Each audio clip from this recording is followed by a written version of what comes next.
你好，你好。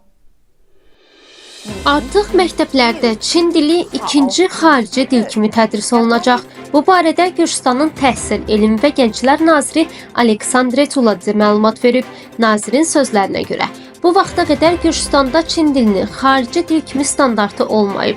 Hazırda isə bu istiqamətdə tədris resurslarının hazırlanmasına başlanılıb.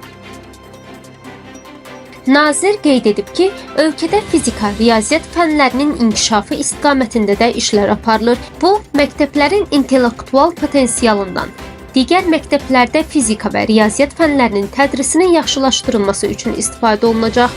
Humanitar sahədə də yeniliklər gözlənilir.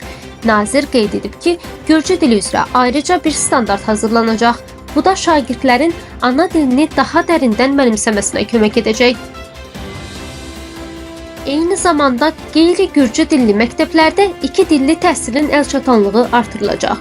Humanitar təhsilin gücləndirilməsi şagirdlərdə vətənpərvərlik və milli dəyərlərin formalaşmasına xidmət edəcək. İctimai məktəblərdə yeni model tətbiq olunacaq. Yeni yanaşmaya əsasən iki əsas istiqamət nəzərdə tutulur. Akademik istiqamət. Bu istiqamətdə şagirdlər maraq dairələrinə uyğun mövzuları daha dərindən öyrənə biləcəklər. Peşəkar istiqamət. Burada isə şagirdlər həm təhsil alacaq, həm də attestatla yanaşı peşə diplomu əldə edəcəklər. Fən standartları yenilənəcək, dərsliklər dəyişəcək.